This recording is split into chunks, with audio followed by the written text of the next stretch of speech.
this rather snappy, won't you? I have some very heavy thinking to do before 10 o'clock.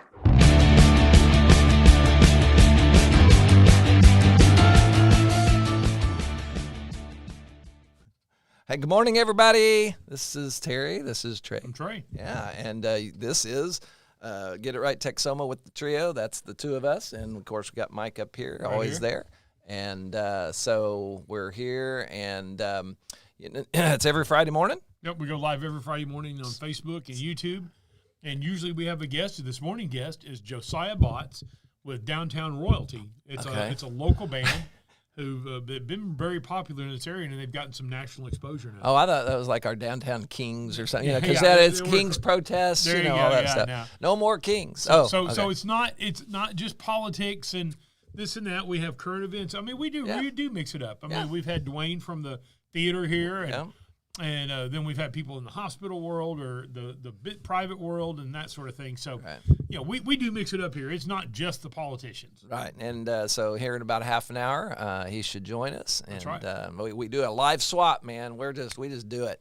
Just bring it in. Right, we're commercial free. There you go. So anyway, please comment. Let everybody know about us if you don't mind, and like us, share us, subscribe. All the things. Even if you don't like us, you can like us, right? That's right. You can like us even if you don't. Even like if you us. hate us, you can like us. That's it, man. We'll take a like. We'll take a hate. Yeah, there you go. So anyway, this is Get It Right Texoma. There you go. So. Local restaurant focus, like we always do, 8th Street Coffee House. Yeah, I've been there a few times. Yeah, absolutely. If you're downtown Wichita Falls and you want coffee, of course they have that. But if you want a bite to eat, if you want good lunch or breakfast, they've got a great selection of sandwiches, really good food. And then they all have all kinds of drinks and that sort of stuff. And, of course, coffee. I think they have the flavored teas, right, and that sort of stuff. I always get water. So. Right. Well, we like to have meetings there. Sometimes we'll have our network group meetings and everything there. They've got a little area you can reserve. They have a little back room. Couple of places actually. Yeah. And so check it out. Call them and try to reserve it. Yeah, right. They're right there on the corner.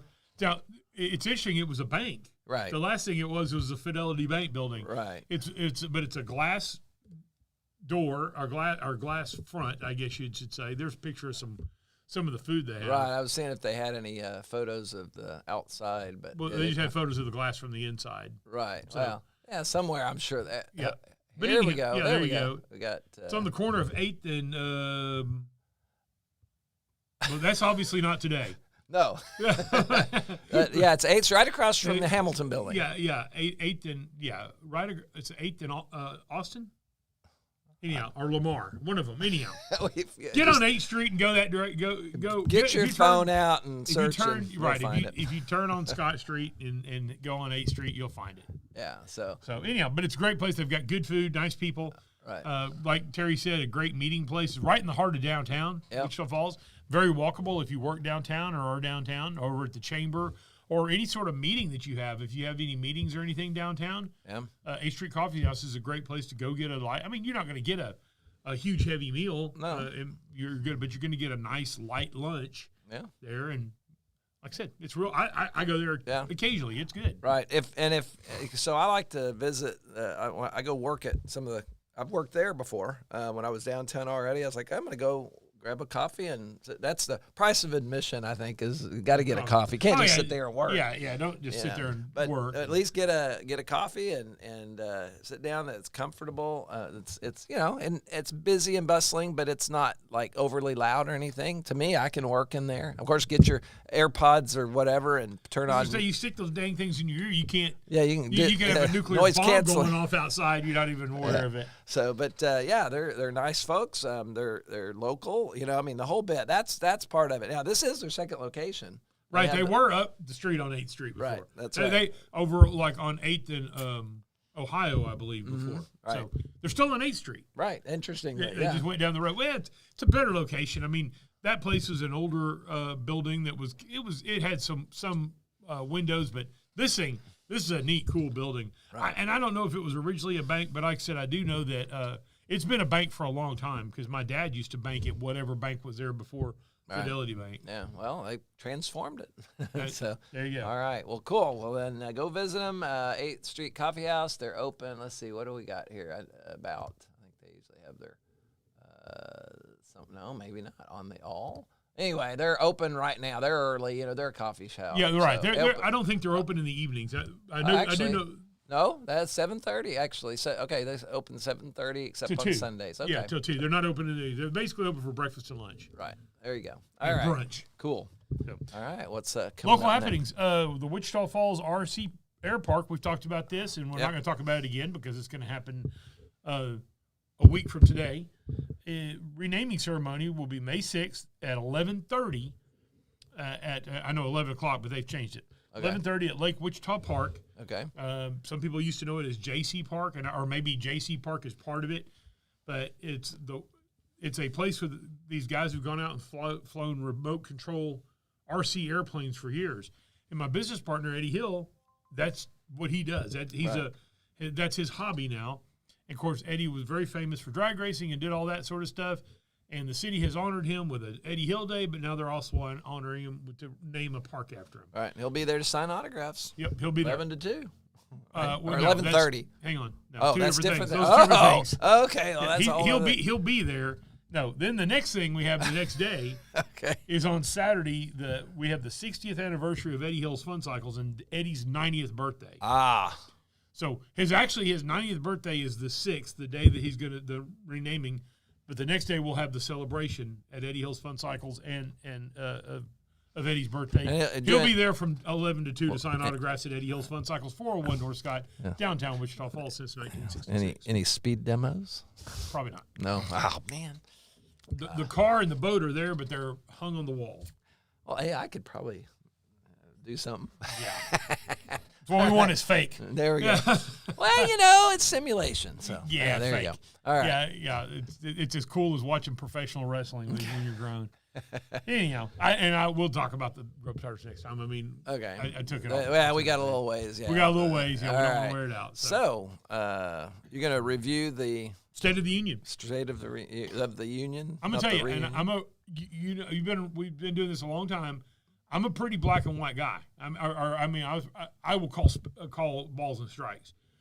This was possibly, I don't know if it was his best speech. This is one of the best speeches I've ever heard President Trump give. Yeah. His speechwriter did an awesome job, and he did a good job delivering it.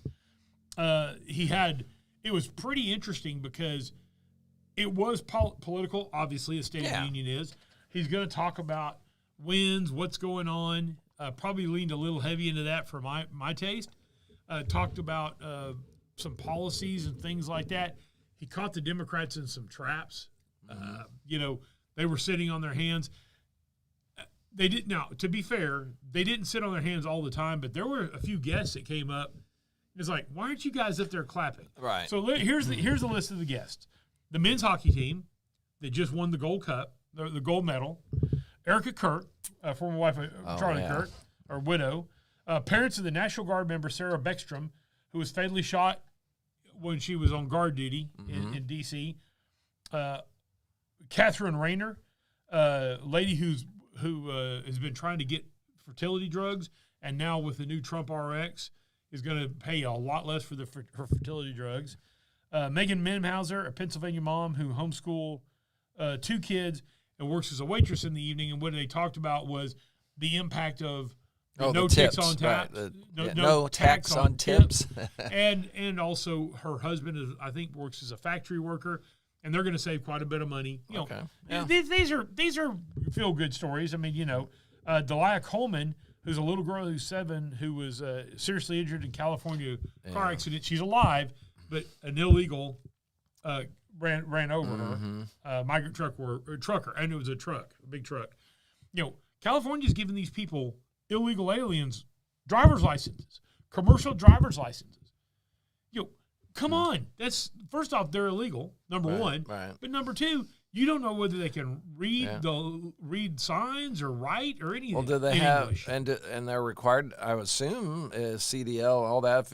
If a consumer, a regular home type person, their personal vehicle, they've got to have insurance. Did this guy have insurance? I don't have a clue.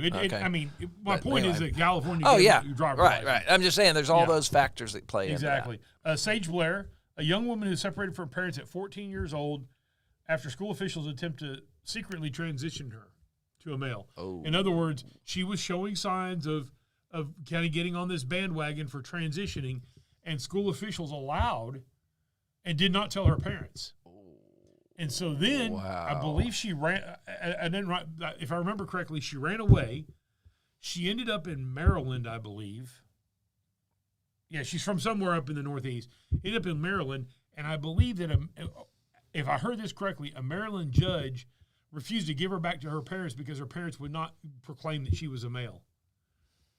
So now she's past that phase. She's back home doing well, about to go to college and that sort of stuff, living her life as a female. But it goes back to this. This is craziness. We're going to let kids identify what gender they want to be, but that we can't let their parents involved. If you're grown, you're grown. Do what you want. Right. This is insane. So then also Army Chief Warrant Officer Eric Slover, who was a helicopter pilot during the Maduro raid, was injured and still flew his mission. I mean, bad injured. Shot, both legs shot and things like that. Wow. He was given the Congressional Medal of Honor. Also, retired Navy Captain Royce Williams. Apparently, there was this crazy dogfight that happened in Korea that was classified for a long time. Nobody knew about it. He's 100 years old. Wow. He got a Congressional Medal of Honor.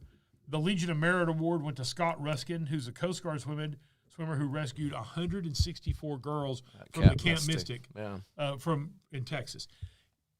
That, of all of these things, was almost one of the most powerful things. Can you imagine the terror that those girls felt being there and the water rushing in? You can't go anywhere. You're stuck there, and you realize you're probably going to drown. You're seeing some of your friends drown, and here's this guy comes in from the sky and drags you out. I mean, I think that was awesome. Well, but now, so anyway, we had two more, right? Yeah, Purple Heart Staff Sergeant Andrew Wolf, who survived the gunshot wound. He was also there with Sarah Beckstrom. They both were they were both ambushed in D.C. They both received the Purple Heart. Obviously, he's still alive. He was there. Right. And then Sarah Beckstrom's family was there because hers was in posture. All right. So how did he introduce them? Were this all together at once? No. They were just throughout, sprinkled. Okay. Yeah. So it was pretty good the way they did it. Right. But what about? I didn't get a chance to watch it. So as far as when these guys were introduced, what happened? As far as, was there the president, I assume, applauded, right? Oh yeah, most people, even both sides. Both sides applauded for most of these people. Okay, did anybody stand or not? Did the other side stand at all for anything? They stood for a good part of these people, but not all of them. And not all the other side stood. That was stupid. They a lot of them kind of sat on their hands, and then there was here's the trap, and let me set this one up for you. And I know what Trump was doing. He said, please stand up and applaud if you agree that the United States government should be for the citizens, the safety of the citizens, over illegal aliens. I remember seeing and they didn't stand it. The Democrats didn't stand it. I think John Fetterman may have. Right. Look, I know that was a bullshit trap. Yeah. They were in a bad situation. The Democrats were in a bad situation, but I think at that time, if I'd been on the other side, I would have stood up. Yeah. Even if I didn't clap, I would have stood up. Well, now I heard something on the radio talking about that typically now, and this is absolute protocol as a military member. In fact, it's a protocol. Now, I guess we didn't do it when Ronnie was here, but had this been in a normal situation where we were sitting down and Ronnie Jackson came in, or anybody for that matter, a lot of times just you stand up. That's just a thing. And when the president comes in, if you're as a sign of respect in our government and our of the office, not of the the person, office, of the right? office. Of the office, right? And military members are required to, when a superior walks in the room, and he is the ultimate superior in terms of the commander in chief in the military. But yes, the Congress, everybody doesn't have to, but it's a sign of respect. But my understanding is that did not happen when he walked in. And of course Al Green got drug out. He started screaming and hollering early on with his cane and all that. And then at some point, he was talking about something, and Rashida Tlaib and Elharn Omar started screaming at him. Yeah. And it's like, first off, you're pretty goddamn stupid. You're like a heckler at a comedy show. Yeah. You're gonna lose. Yeah. The guy at the whoever's up front, the guy or the gal who's up front who's got the microphone, they win every time. Oh yeah. Because nobody from across the room can even hear what you're saying. All they hear is, so if you're at a comedy show, don't try to heckle the comedian because you're stupid because they're gonna win. And in a case like this, don't try to heckle the president. If you don't like what he says, fine. Don't like what he says. And you can scream out if you want, but you look like an idiot. Yeah. More than you're not making a point, and nobody's getting your point. But anyhow, so overall, it was a good speech. It wasn't too partisan. There was a little bit. Don't get me wrong. Wow. That stand-up thing, and then there was something else, and he looked over and he said, "None of them can stand. These people are crazy." That was kind of a funny point there. So. But overall, I think it was a very good speech. It was mostly very optimistic. It wasn't a yay us and boo them. There was a little bit of that, but you expect that when that happens. Yeah. It is a partisan thing. I do believe it was neat getting all these guests in there. The State of the Unions have turned more into a show and tell to some degree. But when you're giving medals of honor out, I think that's pretty cool. Yeah. And by the way, I heard a story that the first guest at a State of the Union was Ronald Reagan. There was a guy, and I don't remember the guy's name, because I just heard the story a couple of days ago, that there was some sort of an emergency in D.C., and this guy dove into the water and saved somebody. And right before the State of the Union, and Ronald Reagan brought that person up, and ever since then everybody's had guests. So anyhow, all right. Well, cool. I was looking that up. They're talking about Anyhow, Google search didn't work too well. City of Wichita Falls has announced that they're going to hire a firm to do a comprehensive review of the Wichita Falls Police Department. Okay. And it's going to be conducted by a national consulting firm this is what they do. It's going to cost us $275,000. And Jenkins, this is Jeff Jenkins, who's our new city manager, who's been on with us. Good guy. Identified a partnership with 21 CP Solutions as an investment aimed at improving public safety services. And, of course, the city council and the mayor chose a firm to evaluate the services during the period of leadership transition. Right. And Jenkins said the goal is to evaluate and provide the best services possible. Right. Well, which is important. You do want that for your police department. You do want that for all your city services. But, where police are different than everybody else is they have an authority that almost nobody else has. Right. President Trump cannot personally arrest anybody. Right. President Trump, and we're going to say he's the highest official in our government, right? He cannot personally suspend somebody's civil rights. Right. Police officers, and I'm talking about the person who literally this is the first day on the job, they have the authority to suspend your civil rights for a period of time. Right. That is an awesome power. Oh, yeah. It really is. And unfortunately over the years, not most of them, most police officers are good people, but there have been some that have taken advantage of that, or it's gone to their heads and things. When my daughter became a police officer, my daughter was a police officer for about 2.5 years, didn't want to do it anymore, got out of it, went into education. And that's one of the things I talked to her about. I said, they're going to teach you all the policing. They're going to teach you this, that, and the other, but let Daddy give you some wisdom of my years of experience on this earth and dealing with really bad people and really good people. I've dealt with the spectrum in my life on many levels. And I told her, I said, you need to understand, especially she was in Frisco, Texas. I said, when you arrest somebody, it's most people you're going to deal with, it's probably the worst day of their life. Mm-hmm. They've made a mistake. They're probably not bad people.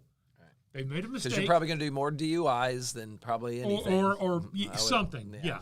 Stuff like that. It's not your or maybe some kid stealing something. Yeah. But in Frisco, they're not dealing with a whole bunch of hardcore gangbangers and stuff like that. But But I told her, as I said, that person, because of the authority that you've been granted to suspend somebody's civil liberties, you have the responsibility to treat that person with respect and give them the respect that they deserve as somebody who's in your custody. Right. Yeah. I mean, because you have because you can cuff them. You can, as part of that restricting of their liberties, and they could be. They're in a vulnerable position. Yeah, they're completely vulnerable. Yeah, and, when you surrender to a police officer, they can basically do whatever they want to once they get you in handcuffs. I don't care who you are. Right. I don't care how tough you are. It doesn't matter. And when your hands are like this. Right. And it would be a difficult thing though if that wasn't just an easy arrest and you're pumped up and you're having to fight somebody to get them under control. That at that point, because that's hard to simulate. That's hard to learn about in an educational environment. Sure, they can run you through scenarios and all that, but you always at the reality when the shit hits the fan, it's a different thing. Right. And by the way, police are given let's be honest, it's a very difficult job. They see some of the worst things in the world. First off, they're people. They're human beings, right? They see some of the worst things in the world, and they have to be able to turn that off and turn it on. Also, like you said, somebody gets aggressive with them. They're trying to cuff somebody. Now you're in a fist fight, but you have to be willing to, as soon as you arrest that person, stop. Yes. Your adrenaline's pumping like crazy, and your instinct is to beat the living shit out of them. Right. You can't do it. Right. I mean, I'm not saying it's never happened, but 99% of the time it does not happen. Right. And so you're having to go against your instinct. If two guys are out in the street fighting, usually it ends when somebody's down on the ground and can't fight anymore or quits. Right. But like I said, they have to stop their instinct. They have to get that adrenaline going crazy to be maximum at their effectiveness of what their job is, and then be able to immediately rein that in. Well, that's a lot to ask for then somebody. The threshold of going from your weapon being holstered to in your hand to shooting somebody, that's got to be a hard thing too, because you got to make that decision about what somebody is about to do. And I know they go through training and they think through these news is scenarios. most people never. People never. There are police officers that'll go through a whole career and never pull their gun. Right. Seriously. Right. Now there may be some that pull it out just to make sure, like they're checking a building, they're walking up to a gun. But as far as literally training a gun on somebody with the intent to pull a trigger, if you flinch, I'm shooting you. It doesn't happen very often. It does happen. And it doesn't happen. There's police officers that go through their whole career. Most police officers go through their whole career and never shoot anybody. Right. Even if they've had to pull a gun and use it to subdue somebody. Right. That's because think about it. If most cops had to shoot somebody, there'd be a lot more dead people. Right. Well, and So, all right. Well, it's so bottom line is we've had some challenges, whether or not, and we're not sitting here going to judge whether those challenges that we've heard about on the news, everything are right or wrong. I don't know enough about it. That's not our right. And no. It's worthy of looking into, but it seems, and I'm just saying this, that the chief retiring, there may have been already stuff in the works that we don't know, but it seemed to be a very short-lived I will thing. say, So though, he was pressured, not pressured. I saw Chief Borrego, but let me throw this out there. I saw Chief Borrego at Taco Fest. He and I were judges at Taco Fest. Okay. And we sat next to each other. So that was last fall. Okay. And he was already talking about. Yeah. I was like, Chief, how long have you been doing this? And he was already talking about being at the very end of his career. Right. So it probably may have been. So this might have accelerated a little bit, but it's not like he was 35 years old and just started being the chief and started being a cop and now was going to get out of it. Right. So I just want everybody to be fair. That was a personal conversation that I had with Chief Borrego, and he at the time he told me, he said, I'm kind of getting towards the end of it here, and he told me how long he'd been on the force and all that, and I will tell you, all of my interactions with Manuel Borrego have always been positive. Sure. I'm not saying that. So he hasn't arrested you? No. I'm not saying that every interaction that people have had with him in his whole career have been positive. I don't know. But I will tell you, I've never heard anybody say anything negative about it. Yeah. I really have not. Right. I've heard people say negative things about certain police officers. I'd never heard anybody that I know personally that said anything bad about Chief Borrego, and I had never seen anything. And I've been around Chief Borrego in social situations a number of times. Sure. We're not best friends, but a number of times, and I never saw anything in his personality or in his interaction that would tell me that he would be somebody who would abuse his power. Sure. Yeah. Well, he's there. So we're on the look. The city's going to be on the lookout for a new chief. Now, I guess their intention is to bring a person in from the outside. I don't know what the announcement kind of seemed like. Did they announce that? Yeah. I didn't catch that. So, but anyway, in the meantime, well, they're going to have this consulting firm come in, and that, you know, and it can't hurt. Look, right. Once again, that is a extremely difficult job, right? And it carries, of all the public services, it carries it's probably the most weight, right? But because of what your authority, you know, firemen don't walk around with a gun on their hip, you know, the sanitation worker doesn't walk around with a gun on their hip, you know, that sort of thing. So there's a lot of responsibility and authority there. So it doesn't hurt to. I don't think a consulting firm coming in and doing a top-down consultation, I don't think it's a bad idea. No, and just hopefully that people will take it as it's seemingly intended to not necessarily burn people, but to think about, because you get used to doing things just continuing to do things in the same way, and it becomes habitual, and sometimes it requires a little shake-up in order to kind of rethink what you're doing. So, absolutely. But all right, we got one more story before our guest just arrived. We'll do this story here, and then we'll bring our guest in. Iran, man, it is kicking off in Iran big time. You know, they had widespread protests and reports that 6,400 protesters were killed. That's crazy. They're on the verge of economic collapse right now. Of course, there's nuclear tensions right now, and they're threatening to close the Strait of Hormuz, which is a big deal. Right. And that's why the U.S. has sent. There's several battle carrier battle groups or whatever they call them over there right now. So we need to keep an eye on this. The good news is I think everybody's trying to do this diplomatically and not militarily. I mean, you got to have your military in place. Right. But I believe right now, I think they're actually in Geneva right now having some talks. Right. So I believe that everybody, this is not a political statement. I just believe that everybody is trying to get this. Yeah. You know, you have some of these hawks. You got your Lindsey Grahams, which I don't know that Lindsey Graham's, if there's a country he can name that he doesn't want to bomb. You know, but for the most part, most political people on both sides of the aisle are wanting to have a diplomatic resolution to this. Sure. Yeah. Okay. But everybody does agree, and I will tell you this is State of the Union. Everybody, both sides all stood up and said Iran cannot have a nuclear weapon. No. Yeah. We had that was standing ovation. That was on both sides of the aisle. Everybody does agree that their regime.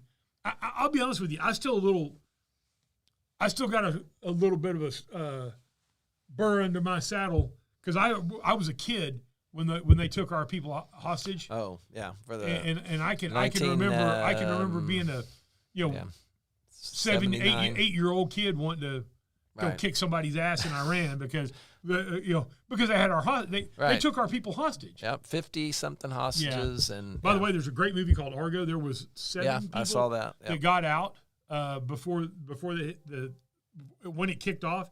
They got away. They were never taken hostage, and they hid in the Canadian Prime Minister's house. And then the CIA sent a guy in to get them out, and they successfully got them out. It's called Argo. Ben Affleck is in it. He's the star of it. Yep. It's a really good movie, and it's a movie, so there's some of it's bullshit. But a whole lot of it is based on the true story and what they did to devise a scheme to get them out of Iran, and they got these people out. Okay. Well, all right. Well, bring our guest. Come on in. All Josiah Botts with Downtown Royalties coming in. Yeah, we're live. I got a broken arm. Let's go this side. Terry. All right. So I'm sure you know a little bit about a microphone. Yeah. So anyway, so the camera's all right there, and I'm going to bring you on. That's what the two of us, and we'll bring you on. There you go. Wow. So in HD. Yeah, that's it. HD and live and everything. That's so right. all right. Downtown royalty. Downtown royalty. Yeah. We've gotten some national press now, right? That's right. Yeah, it's really cool. It's a publication called the Industry Times. It's really interesting. We've kind of silently been building here in Wichita Falls and beyond. You know, we play regionally, not just in Wichita Falls. How far out do you generally go, would you say? Well, you know, wherever we can, but we play a lot in Amarillo, okay. Texas. Yeah. But we get out to DFW quite a bit too. I think at this point we probably play more outside of Wichita than we do inside of Wichita. That's what Bowling for Soup actually ran into.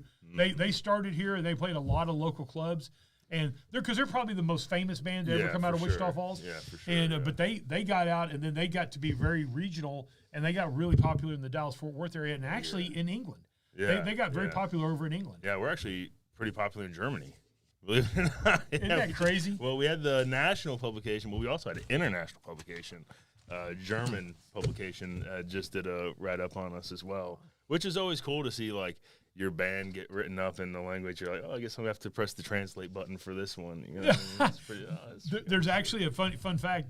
There's actually a German band that has a song called Wichita Falls. What? Oh, yeah. Yes, from the 70s. Yeah, it's a German band called Witchcraft or something like that. Something crazy like that. I heard that, yes. And it's really, like, their name is very ominous sounding. Yeah. But the song is like, it's Wichita Falls. It's kind of lame. It's super lame. I've heard that song. Super lame. So, okay, so first off, what's up with the name?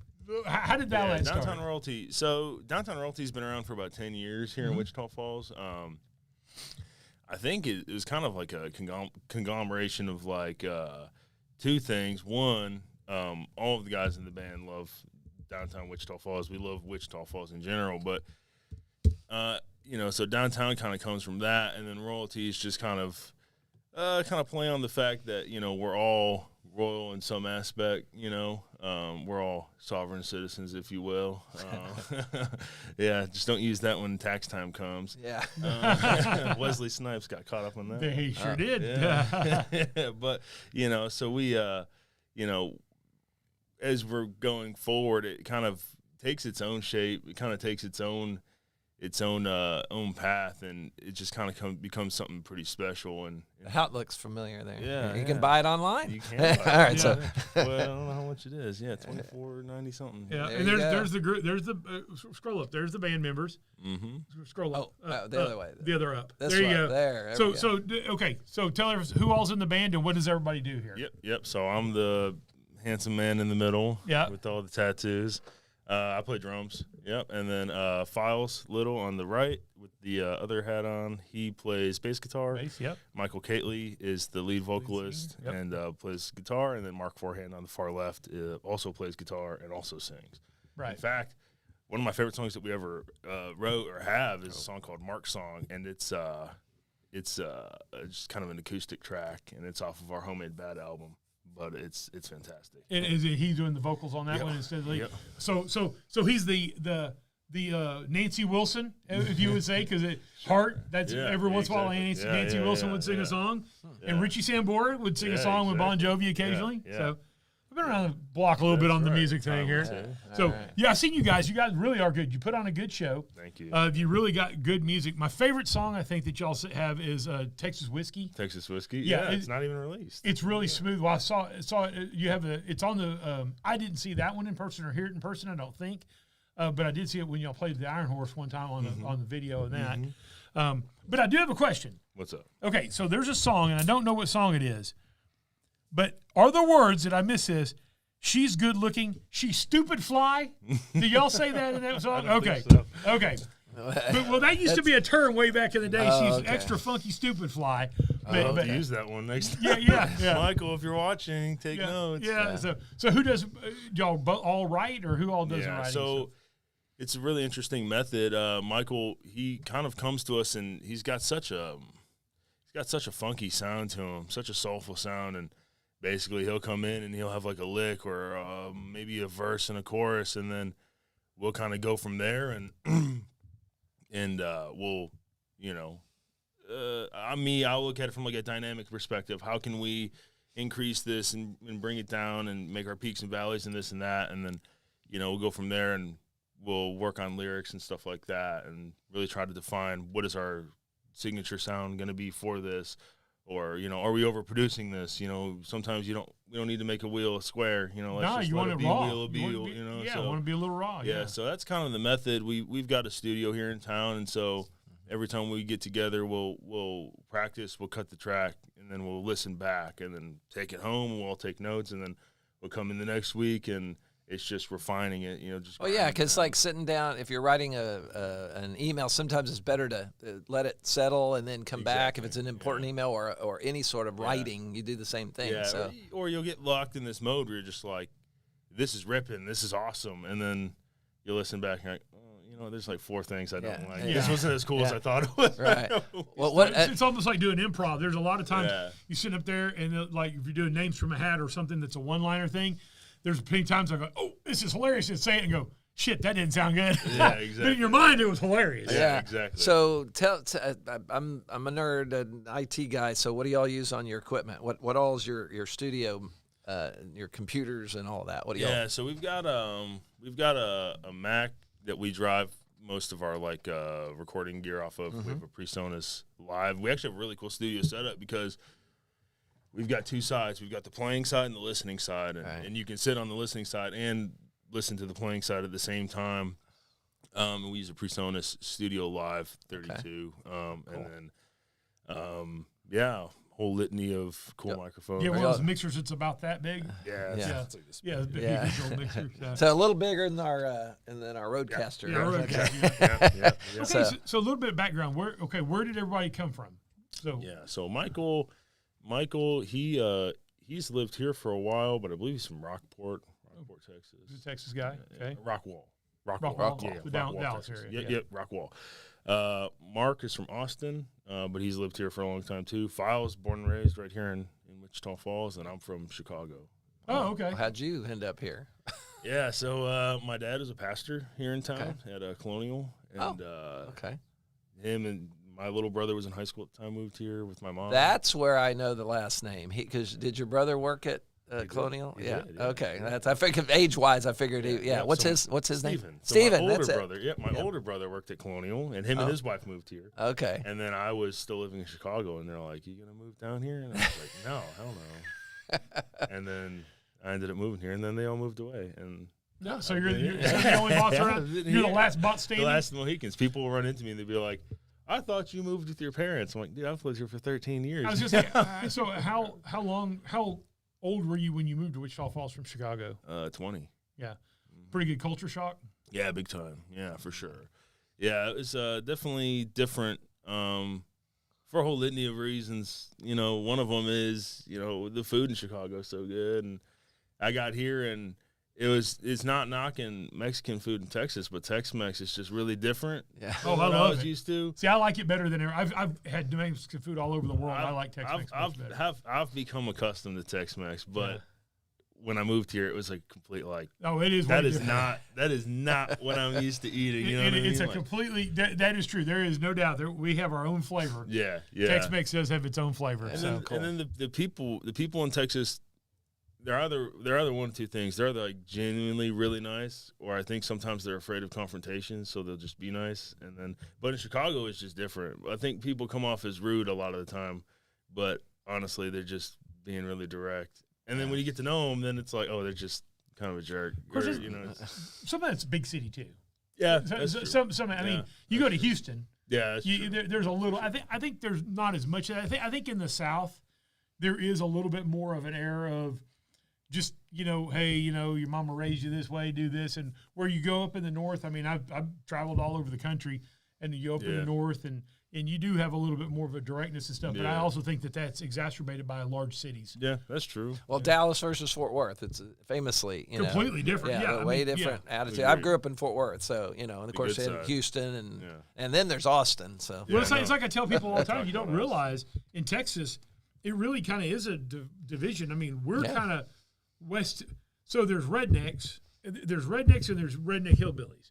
Redneck hillbillies like East Texas, that's a whole different redneck than West Texas rednecks that are more cowboy rednecks, and that's kind of where take Dallas and Fort Worth are kind of dividing line there. Yeah, I agree with that. I love Fort Worth too. Yeah. I do too. Dallas is cool, but I love Fort Worth. But you can go 40 miles out. This is no shit. You can go 40 miles outside of downtown Dallas, and you feel like you're in Deliverance. In some places. Yeah, there are towns out there that it's like everybody knows each other because they all got the same parents and stuff like that. Well, we record at Fort Worth Sound in downtown Fort Worth with Bart Rose. He's an awesome producer, but one of the times we went there, we had like a couple of days booked, so we booked an Airbnb out in Azle. And it was like this massive, like sprawling compound. It's like this is the coolest place ever. There's people still smoking in bars. I was like, this is awesome. Right. So do y'all do? So is this full time for you guys now? I mean, or how long has that been? I mean, all that kind of stuff. I assume y'all started as a passion thing, and then it. Yeah. So right now, I mean, we play as much as we can. There's a lot more going on behind the scenes. Right. We all kind of work day jobs as it is, but. We invest a lot of time, a lot of energy into it. There's just so much coming down the pike that it's almost impossible to talk about. Right. Sure. And I mean, we're constantly writing, but the interesting thing about music and anyone who like wants to be like proficient or good at music is that like playing music is only like 5% of what you do. Yeah. The rest of it isn't even practice. It's like building a website, someone has to build that. I built that. A merch shop, like someone has to build that and all this stuff. And then when things don't work out the way you want, like you lay an infrastructure pivot and booking inquiries and booking requests. Like you got to send those things. Management. Out. It's social media. It's all in the administrative tasks. Like, let's check YouTube, make sure that everything looks clean and it's like navigatable easily and X, Y, and Z. And then you got to respond to emails and you got to network with people, and it's so you got a guy that's tatted up like hell that he's a super nerd. So you're all Lord of the Rings stuff. So you're so you have a lot of so it's a business. It is a business. It is a small business, right? Yeah, well, sure. It's like I love doing IT stuff, and just like you got into the business partly for whatever because you like fixing stuff, and then you ended up getting I don't remember if you did sales and all that. I'm sure you've done it all, but when you become the owner. I started sweeping the floor. Right, exactly. There you go. So y'all don't have employees yet, I guess. So y'all are doing it all, and so that's So y'all rely on a lot of other professionals though to help the producers and that kind of stuff. Yeah. So I mean, sort of. We almost do everything in house. The only thing that we export is producing, and even it's producing and recording is really an interesting thing because you like place so much trust in the producer.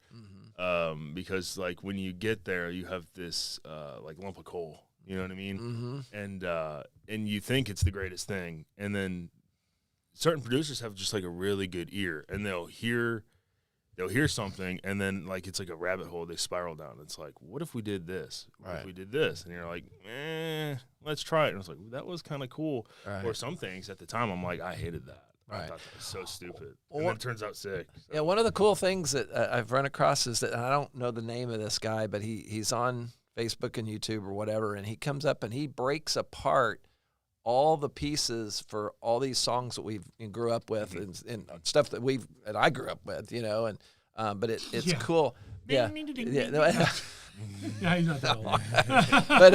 but he shows, he breaks it down, and he's got each instrument and a voice and a this, and he starts to put it all together, and it's kind of a neat, but it's sort of reverse engineering what you guys do, and he talks about the style and the all these kinds of things. So that's what you're doing, but you're building it and getting a second set of eyes or ears on it.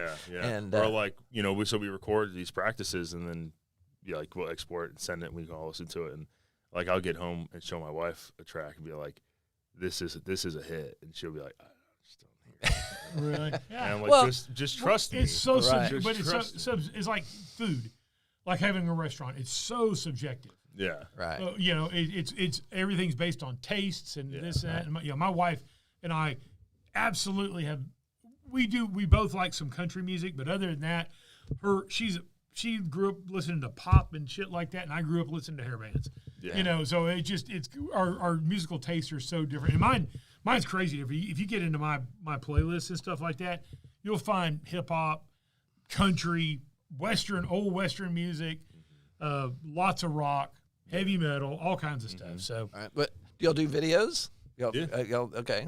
So Yep. So we're just now kind of, most of the short form stuff is really easy to do, but for me, I've got big aspirations and the things that I don't feel like I want to do, but I feel like they're things that we need to do, and I also want to do. You know what I mean? Right. And so we're kind of acquiring gear, and we're going to be shooting bigger and better and kind of even crazier things. We do have help from what's his name, Jeremy Smith, MK1 Imagery. You ever heard of him? Shout out. He's awesome, man. If anyone needs video work done, he comes and he brings a lot of really cool gear and stuff like that. But I do all the video editing as well. And right. What do you use for that? Premiere Pro. Oh, okay. Premiere Pro. All right. Yeah. Although they've been kind of twisting my arm into using the DaVinci Resolve, and I'm torn. I'm thinking about checking it out, but we use DaVinci, right? Right. Well, we were using DaVinci, DaVinci when we were doing our editing before, but we've gone live because we don't have Mike. He was our video editor, so I had to figure out something else. So I didn't have time. But DaVinci Resolve. I can learn it. It's come on, I'm not a video guy, so it's just tedious, man. And especially for us, we just captured a full live show at the pub at Iron Horse a couple weeks ago, and then my plan is to release the whole show as a whole show on YouTube. Okay. Cool. And we captured the audio as well, so I mixed and mastered the audio, so it sounds really good. Right. And having an 8-cam multi-shot of an hour and a half long show. Yeah, that's a lot of editing. Tremendous amount of work. Yes. But on the flip side, what a cool freaking thing to just I know. Hey, who are these guys? Click, and then you have the chapters, and it's there's Texas whiskey. Click, and it's and it could be the one thing that puts you over the top. Yeah. Because that's the whole thing about music business. It's so much like acting and stuff like that. Some of it is timing.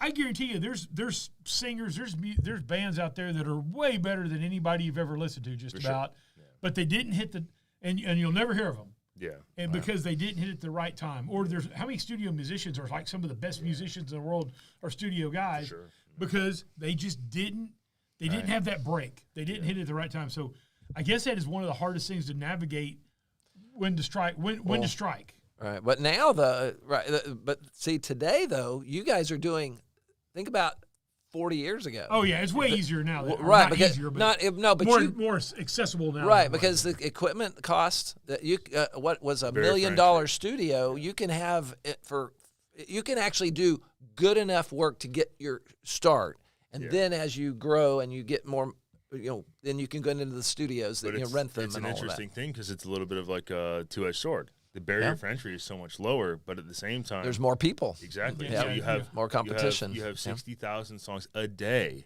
uploaded to Spotify. Jeez. Really? Wow. Yeah, you're right. You're right. It is a two-edged sword because at one time there was some fat guy smoking a cigar in a white coat that got to determine whether it happened or not. But now it's anybody who's got a cell phone camera can because the cameras are good enough to get you on. And the industry also has kind of flipped to where now we don't so much. We're, even if you look at it from a record label perspective, they're not in the business of building a brand. If that makes sense. So they don't really do a whole lot of A&R now. We're not going to take a band and work with them for a couple years to develop their image and then move. They're looking for virality. So if you can hit a viral clip on TikTok, then they'll look at you. But what they found with that is there's no long-term success there because you can't recreate virality. Right. That just kind of is one what one hit wonders. Viral. Exactly. So now, in a way. I know what you're talking about because you talk about contrived. I mean, that's what the Spice Girls were, the Backstreet Boys. Those people didn't grow up together. They supergroups. They were somebody came up with an idea and hired singers, and they had huge success. Right. But it was a contrived thing. It's not like the Beatles famously. They knew each other. The Rolling Stones, Black Sabbath. Sure. They grew up together, and this person, put an ad in this thing, and they showed some dude that shows up, and they make this legacy. The whole thing. Yeah. Whereas you do have your groups that are literally contrived, and can hit it big. But at the same time, you can get a you can be successful with a much smaller, Yes. more loyal audience today. Yes. And it's the same in the news. And think about this: we had 3 basic channels, 3 major networks back when I grew up, and you had PBS and maybe the Independent Channel and whatever. But now, God, how many channels are there? And YouTube, and I mean everything. And like our little thing here, it's just it's amazing, but I don't know. You know what I'm saying? Oh, agreed. Well, and that's my whole perspective too. Is like the cream rises to the top. Yep. So that's all. Look, man, this business is challenging and it's tough because it takes everything you have, and it's also really interesting because, it's kind of like the last entertainment industry.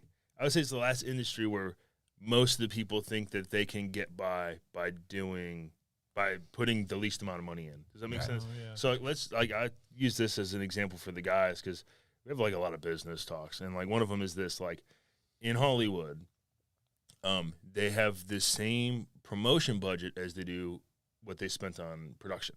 Okay, so if they spent $100 million on production, they're going to spend $100 million on promotion. Okay, if Christopher Nolan ran Interstellar and then used like what we would like think of as like the modern musician's budget for promotion and did like $30 in paid ads on Meta Business, no one would have ever seen Interstellar, and that doesn't mean it's a good movie. So it's like there's this important axiom, if you will, where it's like, okay, well, how much are we willing to spend and invest versus what is the return going to be? Because if we do $30 in paid ads, well, it doesn't matter how good the music is, no one's going to see it. But if we increase that, then more people will see it. But that, so there's like this important balance to run. Right. But, it is definitely a grassroots campaign effort always. And you're right, the barrier for entry is a lot lower, and there are challenges to that. But at the same time, the cream rises to the top. 100% of acts and people, just generally in life, don't make it because they quit. Well, it's the share. What you find your loyal base, somebody, and then they're similar people. They're gonna have friends that are similar to them in many ways, and so then they share it, and that's how. You basically they're the customer, right? Exactly. Ultimately, exactly. And so then at that point though today, how do you make money? What obviously you can make a bit when you're doing your touring. Yeah. But what about on social media and on your songs that you're putting on either iTunes or Spotify or whatever? Yeah, y'all are getting the Spotify is the subscription, so is Apple Music. So if you're doing that, how does that look? You get like 0.0001.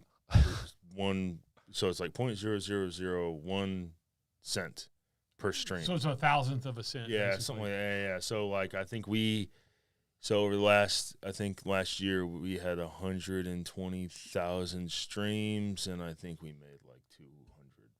Yeah. Wow. Yeah. So that's on which one is that? Spotify. Okay. Are y'all on iTunes? Yeah. Okay. iTunes, Apple Music. Yeah. So you're sound, but what on the selling side? If you actually sold a song on iTunes, which is probably not as great as it used to be because of the streaming, the subscriptions, but if you did, then if you sold it for what are they $1? Yeah, I think it's like $1.99 or something. Yeah. So you get. Apple keeps 30% of that or so. Yeah. You get to get the rest of it. Yeah. And that covers the credit card and everything. Whereas your streaming, is that similar on Apple Music that Spotify is? Yeah. Mm-hmm. Okay. Yeah. So you got to sell a shitload. It's kind of like a grocery store. You work on volume. Right. Yeah. So is really like if you guys said, okay, guys, we want to go full time. We want to make this our living. Yeah. Would you have to generate most of your income through revenue doing shows? Or selling records, because the old days of going to the record store and buying a record, is kind of over. So. You have CDs, I'm sure. We do have some CDs. But you sell those at the shows, and then But kind of more of a boutique thing now, almost like vinyls were. You going to go vinyl? We are. Oh, so are you? Okay. Some we just dropped an album back in September called Homemade Bad, and we've been in talks about getting some vinyls pressed for Homemade Bad, just because it's so freaking cool. Yeah. But so like monetarily, if we were like want to really put our best foot forward, honestly, most of the money would come in merch sales. Yeah, and obviously payment from the shows and from the gigs. But Right. there's this thing that I call the musician's paradox, the modern musician's paradox. And it's basically like, okay, you want to book a gig, but in order to book the gig, they want you to be able to pre-sell X amount of tickets. Right. So let's say like I want to go to Houston. Okay, we want to book in Houston, right? Well, we're not from Houston. We don't really know anyone in Houston, but we want to book a gig in Houston. They want us to pre-sell X amount of tickets, but we don't really know anyone in Houston. So then if we want to get fans in Houston, then we have to book a show in Houston. Right. If we want to book a show in Houston, then, you know what I mean? Yeah, So it's yeah, this no, I got you. vicious kind of cycle. Right. And so one of the things that we've been kind of racking our brains over, and I think it's something that I've kind of found a strong strategy out. And some of this stuff I'm going to kind of keep close to my chest a little, just because like I'm literally working on like a full business plan and presentation. Sure, absolutely, yeah. That I'm going to show the guys on Monday. Okay. But it's one of those things where it's like I think I've figured out kind of a workaround around this thing where, you know, most bands don't do promotion; they do announcements. Right. You know what I mean? So it's like they don't actually promote a show. They just say, "Hey, we're going to play at." Yeah, and please show up. Right. Yeah, Yeah. that's it's it. like, come on, man. Yeah. I swear it's going to be sick, dude. Yeah. Just show up, man. So that's the one distinction to make, right? It's Okay. like most bands do announcements. We need to actually look at what does a promotion look like. Right. And then most bands are reactive with their advertising, where we need to be proactive with their advertising, right? So instead of saying, okay, we finally got this show booked in Houston, time to start advertising in Houston. What if we just started advertising in Houston? Yeah. Yeah. So that way you get it's name recognition. Exactly. That's the thing that we do in our businesses is there's times you do your promotional advertising and you do your what I call institutional advertising. Exactly.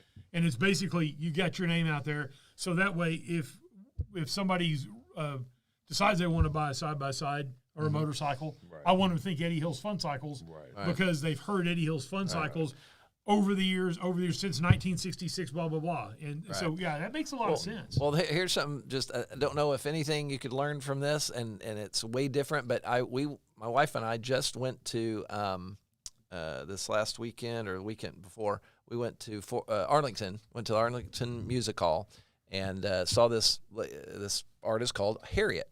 She actually's got a voice. She's so identical to Karen Carpenter. Okay. And so that's how she got her start. But interestingly, she's from England, but the vast majority of her fans are here.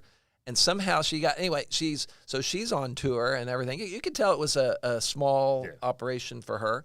And she just went viral, and then she's just got and it was a pretty good little show, you know, and way different kind of music, you're not, but she's trying to then add on her unique thing, right? Her stuff, but different in that sense, but for sure. But just the idea that she's gotten following here in a place that, somehow it got here. So I think that going to Houston or whatever city that you're, that would kind of go with what you're doing. Sense, yeah. Well, and the big selling point that we have is, what we do is something that had been done for a long time and kind of stopped.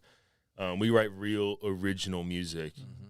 That's rock and roll. Right. We're not playing death metal. We're not playing mumble rap. We're not. I'm gonna tell you, it's rock and roll with a soul. Agreed. It really. I mean, seriously, that's why I like it. It hits me because I like it because it does. There's a lot of soul. I do think a lot of it's vocals too. Michael. He's a freaking power. Yeah, he's got a great soulful voice, and it is really cool when you see a rock and roll, which is really at the heart of what I like. My favorite music is rock, but with a little soul turned into it, I love it. Well, there's the funk, and there's the soul, and there's the blues, and there's some country. But, what we do is we write real compelling music, and the way the music industry has gone, especially as far as, what gets clicks on Spotify. When you get into, like, Spotify marketing, it's really interesting because they're like, you need to find your niche. You need to find your niche. And you get on these forums, and it's a lot of people, it's like, I write, electronic vampire, dubstep music. And it's like, well, I'm sure you have a niche. There's like 7 people who listen to that. Yeah, exactly. Great. But, for us, it's like, once again, it's kind of a double-edged sword because it's like, we fit so nicely in so many boxes, but we write real, original, compelling music that we don't necessarily have a niche, if you will, which is a good thing, but then at the same time. Right. But you have, go ahead, I'm sorry. Well, I was just wondering about your personalities, though. That's an artist people want to like the artist. It's not. It's the music is great, but you can if you can get people to like you. Yes, I think you can have good music and you can be super popular. But if you're a jerk, it's like you can have the best. You got to get to a way high level like Axl Rose and those guys to become a dick. He couldn't be a dick when he was walking up and down Hollywood Boulevard, trying to get. Right. But when he got to be huge, right. Yeah. So that So what do y'all? How do y'all? What is that part of your main strategy here? Or are y'all already? No, it is because we have like a holistic approach because like one of the main things that's why we do the podcast. One of the main things that people want is authenticity, and the one thing we do have in spades is authenticity. I mean, you have like Michael, who's like the most gentle, sweet, caring dude who's ever walked the planet. And then, Mark, who's kind of a bit of a dry humor, and he's like really funny, but also charismatic. And then Files, who's like a wild animal but restrained, like a wild animal who learned how to wear a suit, And then, me, I'm like basically a nerd, I just don't kind of look like one a little bit. But, we all have our own personalities and are all of us likable? Well, that's subjective. That's to the person. But at the same time, like, one of my next moves is, we've got this YouTube we've kind of began to look towards, right? Because we've been doing Instagram, we've been doing Facebook and TikTok and all those things. Like, that's great. But long form, moving towards this long form thing, we need to diversify our channel. Yeah. So a way for people to get to know us and see our personality and kind of like fall in love. I'm married. Fall in love with us is, these different like series on our channel that really kind of have nothing to do with music. Right. You know what I mean? So it's like me and Files go out and do a food review, or there's this idea I have kicking in my head to do this DTR Investigate series where we like go investigate different things, kind of like as like an investigative journalist. Like CSI. Yeah, exactly. Well, I think that's interesting because you think about it, personality is like, I mean, Taylor Swift, objectively, I mean, her music is pretty good. Yeah. But it's not groundbreaking, even if you like that music. But people love her. Yeah, they are following her. And that's you're right. It's not just Madonna was the same way. Yeah. I actually like most of Madonna's music, but she was the same way. It wasn't the music. It was the personality that really. And some people liked it, and some people didn't like it, but they still were drawn to her. Right. Or sometimes people don't like it, but they still are drawn to her. Yeah. Or going from like a performer to like an act, like the Red Hot Chili Peppers, like just beyond the music. Like, I love Chad Smith as a drummer, like, and as a dude. And then Flea is like, Flea is Flea. And then Anthony Kiedis is Anthony Kiedis. And then, it's John Frusciante or Josh Klinghoffer, who's going to be with them. Like, they each have their own dynamic in this thing, and they're just such a vastly different human. Right. But when they come together and write, it's like, you can like hear their personality, personified through their instrument, but then also like they're, you become attached to that person. As like, if Chad Smith left the Chili Peppers, it'd be kind of hard for me to listen to the Chili Peppers. Really? It's like Rush. When Neil Peart died. Yeah, they just they got this chick playing with them, and I'm sure she's fantastic. I didn't even know that. I thought they broke up. Yeah, no. When they announced it, I was like, she's a great drummer. I'm never going to go see Rush live. Well, what about when Peter Cetera left Chicago? I mean, that changed, and they got that. When did that happen? No. By the way, I saw Rush live at Trees in Deep Ellum in probably 89 or 90. Awesome. Yeah, I was either still in high school or I was in college. Yeah. After 92, I became a dad, and my concert going was was Styx is my favorite. Sure. Overall, and the Cars. Yeah. What's Styx's best B-side song? Oh heck, I don't know. Snowblind. Okay, there you go. Snowblind's a great song. It's a B-side. It was their B-side because it was A-side was Mr. Roboto. Oh, gotcha. I used to have the single. Oh, back in the day. Sticks roll, man. They're good. They're good. So I've seen them at Billy Bob's a few times. Didn't they just come to the auditorium a couple years ago? Styx. I don't know if Styx made it here or not. I don't remember. It's been. I missed them if they did. So maybe it was like 10 years ago. Might have been. We've had ZZ, man. We've had Yeah, ZZ Top. ZZ Top's good. Well, as we're kind of wrapping up here, is there? How can people find you guys? What do you have? What's your next next plans moving forward? We're not asking any secrets, but where are you going to be playing? What can you announce on what you're going to be doing? Yeah, so everything we got on the website's a little old. We need to. Oh, you need to update that. Okay. Yeah, that's a little old. That's an admin task we got to keep up on. Who's the web developer guy? Yeah, no. He didn't know, but he could shit in his pants. He's probably really cute. Yeah. according to his wife, right? Yeah. Okay. Yeah. So, like, say, where could somebody go see you in the next? Are y'all gonna be playing any gigs in the next month or so? Oh man, my mind's going blank. I think in Wichita Falls. I don't know. Has it on Facebook? Or no, it's not. Okay. No, all right. No. I'm trying to think because there's like commitments, and then there's like people who are like on the fence of whatever. Gotcha. I'm trying to think. I think we're gonna be back out in Amarillo in April. It's a bit of a slow. Late winter is always like a real slow season. It's kind of an odd deal. Obviously, Facebook, Downtown Royalty, Instagram, Downtown_Royalty_band. Okay. And you can see them on YouTube. Like I said, that's I watched. I saw you guys at the Iron Horse a while back, but then I watched. I guess probably a week ago or so, and I don't know how old it was, but it was a whole set y'all had at the Iron Horse. Oh, so it was probably. So I uploaded that probably 2 months ago, a month ago. I watched it probably 2 weeks ago. Yeah, okay. And then that set was from February of 25. Yeah. So about a year ago. Yeah. Okay.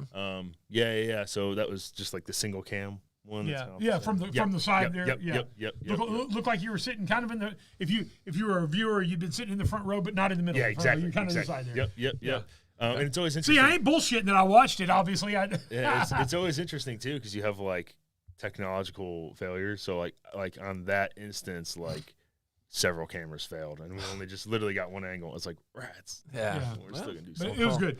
It's a good show, good group, good band. I don't know you guys personally, other than we just now met, but I know some people that do know you guys personally, and everybody says you're a good group of dudes. Good. Well, I appreciate it. So this podcast, where's that at? Yep, it's on YouTube, Downtown Royalty. It's on our YouTube channel. Okay. Yep. And so if you guys ever want to come on, you're more than welcome. All right. Where do y'all record it? At our studio. Oh, okay. Yeah. All right. So we do the whole thing in house, and all right. I film it and I mix it and I edit it, and I can make you guys look really good or really bad. And it's gonna be a great time. You guys should definitely come on. You can. God's already planted some seeds here. There's only so much you can do to make it. All right. But anyway. All right. Well, cool. Well, thank you for coming. Unless you had any other thing to add. No, I'm good. I appreciate you guys having us on. And, absolutely. Yeah. We tried to do that. I mean, it's what we talk about. We had Ronnie Jackson. So we had a congressman on the other day, but then we've also had. Then we've had the mayor on, and we've had state representatives. We had Donnie Lee, who's a school superintendent, but we've also had Dwayne Jackson from the theater Rock? On. Oh, never mind. Not that That's Dwayne Johnson. From the theater. So we try to diversify a little bit where it's not just this, not just city officials, not just county, not just politics, and right. So you bring the artistic flair of it. Yeah. We do that. Artistic. Yeah, there you go. All right, stick with us. We're going to kick off here. All right, good deal. Well, hey, join us next Friday morning, 7:30, like every week. And our special guest will be Sam Pack. Sam Pack. Yeah, there's a place, car dealer. I just thought about that the other day down in the Dallas Fort Worth area. But anyway, technically, his name is Pac. Pac, yeah. Yeah, I mean, everybody says Pac, but I asked him one time. Right, it's really Pac, but the people, his dad's a minister. Right. The people go to his church call him Pac. Right, he's Korean, right? Yes. Yeah, okay. It's my man. I love Sam Pack. Yeah. All right. So, he was on your website. I saw him. Yeah. All right. So, like our friend and... He's been on our show several times. Yeah. Friend and our radio partner, Mike always said was that he would see you, or we would see you, down the road.